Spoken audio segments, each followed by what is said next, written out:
Hello guys, तो welcome back to my YouTube channel down to up. और जैसा आप लोग जानते हैं कि ये हमारी जनरल साइंस की सीरीज़ चल रही है और इसमें हमने कल पोषण वाला चैप्टर पढ़ा था, जिसमें हमने जंतुओं और पौधों में जो पोषण की क्रियाविधि है उसका अध्ययन किया था। तो आज का जो हमारा टॉपिक होने वाला है वो उसी का सेकंड पार्ट है और आज हम पोषक पदार्थों के बारे में पढ़ने वाले हैं। तो अगर आपने पहले वाला वीडियो नहीं देखा है तो वो ज़रूर देख लीजिएगा, जिससे कि आपका पूरा चैप्टर स्पष्ट हो जाए। और इस चैप्टर से हर बार हर एग्ज़ाम में 1 से 2 क्वेश्चन ज़रूर मिलते हैं, तो इसको अच्छे से पढ़िएगा और कोई सवाल हो तो कमेंट में ज़रूर पूछिएगा। तो चलिए स्टार्ट करते हैं। पोषक पदार्थ जैसे कार्बोहाइड्रेट, प्रोटीन और वसा। कार्बोहाइड्रेट क्या होते हैं? ये कार्बन, हाइड्रोजन और ऑक्सीजन से मिलकर बना होता है। जो शर्करा और मंड होता है वो कार्बोहाइड्रेट ही होते हैं और ये भोजन का सबसे बड़ा भाग होता है। कार्बोहाइड्रेट जो होते हैं वो हमारे शरीर को एनर्जी प्रदान करने में सहायता करते हैं। इसीलिए कार्बोहाइड्रेट बहुत ही महत्वपूर्ण होते हैं। कार्बोहाइड्रेट बेसिकली जो है वो 2 प्रकार के होते हैं। एक सिंपल कार्बोहाइड्रेट में क्या होता है, जिसमें शर्करा का एक ही अणु पाया जाता है, उसे सिंपल कार्बोहाइड्रेट बोलते हैं। और एक ही अणु के कारण इसे मोनोसैकेराइड भी कहते हैं। ध्यान रखिएगा, सिंपल कार्बोहाइड्रेट जो है उसमें शर्करा या मंड का एक ही अणु पाया जाता है और इसको मोनोसैकेराइड भी बोलते हैं। इसका मतलब बेसिकली ये है कि ये जल में जल्दी घुल जाता है और तुरंत ही एनर्जी देता है। जैसे इसे पचाने की आवश्यकता नहीं होती और ये जल में घुलनशील होता है। इसे ग्रहण करने पर शरीर को शीघ्र ही ऊर्जा प्राप्त होती है। जैसे ग्लूकोज, फ्रक्टोज, गैलेक्टोज इसके उदाहरण हैं। दूसरा जो होता है वो होता है कॉम्प्लेक्स कार्बोहाइड्रेट। वैसे कार्बोहाइड्रेट जिसमें मोनोसैकेराइड से अधिक अणु मौजूद होते हैं उसे कॉम्प्लेक्स कार्बोहाइड्रेट कहते हैं। ये 2 प्रकार का होता है, डाइसैकेराइड और पॉलीसैकेराइड। डाइसैकेराइड क्या होता है? जो कार्बोहाइड्रेट होता है जिसमें मोनोसैकेराइड के 2 अणु पाए जाते हैं उसे डाइसैकेराइड कहते हैं और यह भी जल में घुलनशील होता है। जैसे माल्टोज है, माल्टोज, सुक्रोज, लैक्टोज और ट्राइलोज। माल्टोज क्या होता है? इसमें ग्लूकोज के 2 अणु होते हैं और सुक्रोज है वो ग्लूकोज और फ्रक्टोज से मिलकर बना हुआ होता है। और लैक्टोज क्या होता है? ग्लूकोज और गैलेक्टोज से मिलकर बना होता है। और जो ट्राइलोज है ये कीटों के रक्त में पाया जाता है और इसका निर्माण भी ग्लूकोज के 2 अणुओं को मिलने से होता है। जो दूसरा इसका है पॉलीसैकेराइड, यानी वैसा कार्बोहाइड्रेट जिसमें मोनोसैकेराइड के बहुत सारे अणु हों, यानी 2 से अधिक हों। ये 2 को हम जब 2 अणु पाए जाते हैं उसको डाइसैकेराइड बोलते हैं और जिसमें 2 से अधिक अणु पाए जाएंगे उसे हम पॉलीसैकेराइड कहते हैं। इसके उदाहरण जैसे स्टार्च, ग्लाइकोजन, काइटिन, सेलुलोज। जैसे आपको मैंने बताया भी है कि जो कवक की कोशिका भित्ति होती है वो काइटिन की बनी होती है और जो पौधों की कोशिका भित्ति होती है वो सेलुलोज की बनी होती है। कार्बोहाइड्रेट का क्या कार्य होता है कि शरीर को ऊर्जा प्रदान करता है और ये बेसिकली तुरंत ऊर्जा प्रदान करते हैं। जैसे आपने देखा भी होगा कि किसी व्यक्ति को जो बहुत ज़्यादा कमज़ोरी होती है तो उसे ग्लूकोज की बोतल लगाई जाती है ताकि उसे जल्दी से एनर्जी प्राप्त हो सके। 1 ग्राम जो कार्बोहाइड्रेट होता है उसमें 4.2 कैलोरी एनर्जी होती है। दूसरा हमारा जो तत्व है वो प्रोटीन की खोज जो है 1838 ईस्वी में बर्जीलियस ने प्रोटीन शब्द का प्रयोग किया था। प्रोटीन क्या है? नाइट्रोजन का एक यौगिक है प्रोटीन जो है वो हमारे शरीर में पचने के उपरांत अमीनो एसिड में स्टोर होता है, और जो शरीर के लिए आवश्यक प्रोटीन का निर्माण है वो अमीनो एसिड के द्वारा ही किया जाता है। जो हम खाना खाते हैं बेसिकली उसमें जो प्रोटीन होता है वो हमारे शरीर में अमीनो एसिड के रूप में स्टोर होता है।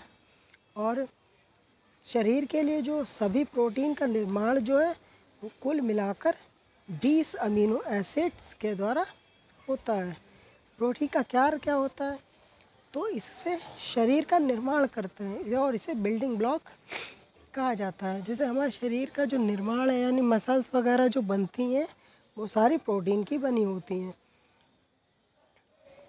ऊर्जा की आपूर्ति करना, इसका जो प्रोटीन की कमी से है वो क्वाशियोर्कर और मरामस नामक रोग होता है। और 1 ग्राम प्रोटीन में जो है वो 4.2 कैलोरी ऊर्जा प्राप्त होती है, और ये बिल्डिंग ब्लॉक के काम में आते हैं। तीसरा जो हमारा न्यूट्रिएंट है वो है वसा, लिपिड। लिपिड शब्द का जो सर्वप्रथम प्रयोग है वो ब्लॉर ने किया था, और जो भोजन में जो वसा मौजूद है वो पाचन के उपरांत फैटी एसिड और ग्लिसरॉल के रूप में टूट जाता है और ये स्टोर हो जाता है, और जो शरीर के लिए आवश्यक फैट का निर्माण है वो इसी से होता है। ये हमारे शरीर के अंगों को सुरक्षा प्रदान करता है। फैट्स के द्वारा ऊष्मा का निर्माण होता है, इससे शरीर का तापमान नियंत्रित रहता है। इसके द्वारा एडिपोज टिश्यू का निर्माण होता है। और जैसे जो कुछ विटामिन्स होते हैं, वो वसा में घुलनशील होते हैं, जैसे ए, डी, ई और के। ए डी ई और के जो विटामिन्स होते हैं वो वसा में घुलनशील होते हैं, और बी और जो सी विटामिन्स होता है वो जल में घुलनशील होता है। 1 ग्राम वसा में जो एनर्जी है वो 9.2 कैलोरी 1 ग्राम वसा में एनर्जी मिलती है। और इसके सोर्स क्या है? दूध, घी, मक्खन, बीज के तिल, नट्स यानी ड्राई फ्रूट्स में पाया जाता है। कुपोषण जो है वो 2 प्रकार का होता है। जैसे किसी को अति पोषण होता है, जैसे मोटापा है, हृदय रोग है, मधुमेह है, मधुमेह में डायबिटीज़ और ब्लड प्रेशर। न्यून पोषण क्या है? जैसे बच्चों में प्रोटीन की कमी से क्वाशियोर्कर और मरमस्क रोग। संतुलित आहार क्या होता है? वैसा भोजन जिसमें सभी आवश्यक अवयव मौजूद होते हैं और जिससे दैनिक ऊर्जा की आपूर्ति होती है तथा कुछ मात्रा भविष्य के लिए संचित होती है, उसे ही संतुलित आहार कहा जाता है। जो हमारी पूरे दिन की जो हम काम करते हैं उसमें जो ऊर्जा खर्च होती है वो खर्च होने के उपरांत और कुछ ऊर्जा भविष्य के लिए संचित हो जाती है, उसी को संतुलित आहार बोलते हैं। जैसे जो दूध होता है हमारा, उसे भी हम कंप्लीट फूड नहीं बोलते हैं। क्यों? क्योंकि उसमें आयरन और विटामिन सी नहीं पाया जाता, इसलिए उसको भी कंप्लीट फूड नहीं बोलते हैं। अगला जो हमारा है वो है विटामिन्स। विटामिन्स क्या होते हैं? विटामिन्स की भी बहुत ही सूक्ष्म मात्रा जंतु शरीर के उपापचय के लिए आवश्यक होती है। ये ऊर्जा नहीं देते हैं, लेकिन अन्न, ईंधन यानी पदार्थों के लिए संश्लेषण और उपयोग का नियंत्रण करते हैं।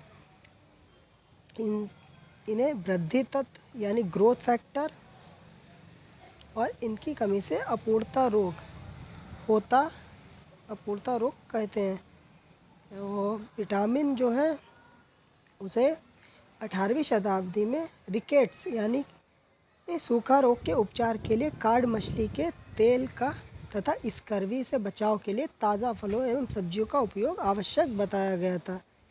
इसी क्रम में 1881 में जो एन.आई. लूनिन ने विटामिन की खोज की और बताया कि स्वस्थ शरीर के लिए भोजन में अन्य पदार्थों के अतिरिक्त इन अज्ञात पदार्थों का भी सूक्ष्म मात्रा में होना आवश्यक है।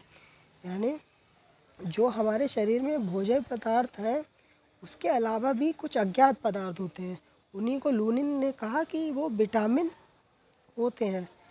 उसी के बाद जो 1957 था उसमें इस मैन ने लूनिन की खोज का समर्थन किया और पता लगाया कि बेरी का रोग आहार में पॉलिश किए चावल का बहुतायत रोग से करने से होता है। यानी बेरी जो रोग है वो जो पॉलिश वाले चावल होते हैं उनका अधिक सेवन करने से होता है। इन सभी ज्ञान के आधार पर हॉकिंस और फुंक ने विटामिन मत प्रतिपादित किया और इन्होंने बताया कि प्रत्येक रोग आहार में किसी न किसी विटामिन की कमी से होता है। फुंक ने तो चावल की छीलन से पहली बार बेरी रोग जो है को उत्पन्न होने से रोकने वाले पदार्थ को पृथक किया। यानी जो चावल में जो पॉलिश वाले चावल होते हैं उनके ऊपर की जो होती है उसको अलग किया जिससे कि बेरी रोग होता था। और उन्होंने ही सर्वप्रथम 1912 ईस्वी में विटामिन्स नाम का उपयोग किया। यानी फुंक ने ही बेरी रोग को उत्पन्न करने वाली चावल को छीलन को अलग किया और उन्होंने ही विटामिन नाम दिया। विटामिन बेसिकली दो प्रकार के होते हैं। पहला जल में घुलनशील जो कि बी और सी होता है और वसा में घुलनशील ए, डी, ई और के। जो जल में घुलनशील होते हैं वो बी, सी और जो वसा में घुलनशील होते हैं वो ए, डी, ई और के। जैसे एक सवाल भी पूछा गया था कि फल या सब्जी को पानी में धोने से कौन से विटामिन्स उसमें नहीं बचते। यानी बी और सी जो विटामिन्स हैं वो पानी के साथ बह जाते हैं और उसमें वो नहीं रह जाते हैं। विटामिन बी जो है वो निम्नलिखित प्रकार का होता है। जैसे विटामिन B1 इसे बेसिकली हम लोग थायमिन के नाम से जानते हैं। और जो फुंक महोदय थे उन्होंने 1912 में चावल की छीलन से इसे तैयार किया था, लेकिन 1934 में विलियम ने पृथक किया। इसका शोध क्या है? अनाज, फलियां, सोयाबीन, ईस्ट, अंडे, मांस इत्यादि और इसकी कमी से जो है वो बेरी रोग होता है। दूसरा है हमारा विटामिन B2। इसका जो रासायनिक नाम है वो रहा है राइबोफ्लेविन और 1935 ईस्वी में इसकी खोज दूध से की गई थी। ये इसका जो स्रोत है पनीर, अंडा, ईस्ट, टमाटर, हरी पत्तियाँ, यकृत, मांस और दूध में मिलता है। इसकी कमी से कोड़ फट जाते हैं और क्लोसिस, जिसे हम क्लोसिस बोलते हैं, और जो पाचन शक्ति है वो कमज़ोर हो जाती है। त्वचा व आँखों में जलन, सिर दर्द, दिमागी क्षीणता और रुधिर क्षीणता, कमज़ोर स्मृति इत्यादि इसके लक्षण हैं।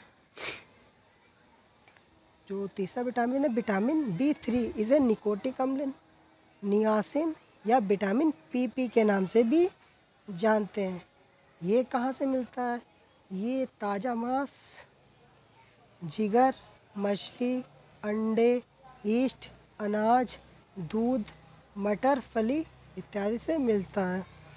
और इसकी कमी से ये जो है वो चर्मदाह या प्लेग्रा रोग जो है हो जाता है, जिससे जीभ और त्वचा पर दाने और पपड़ियाँ पड़ जाती है।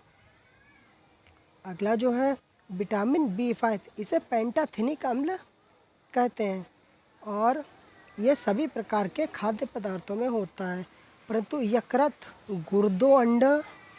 गुर्दे, अंडे, मांस, दूध, मूंगफली, गन्ना, अनाज, शकरकंद, ईस्ट इत्यादि में अधिक मिलता है।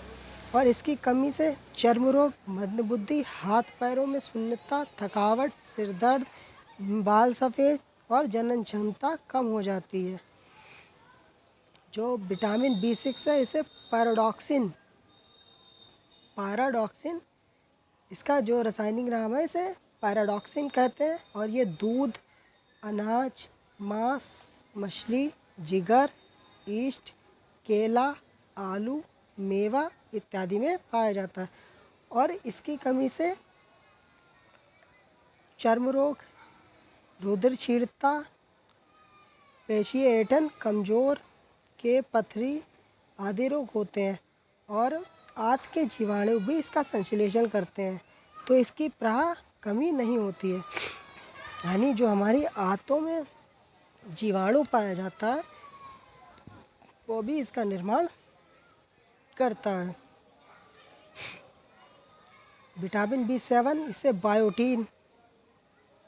बायोटीन या विटामिन H के नाम से भी जानते हैं।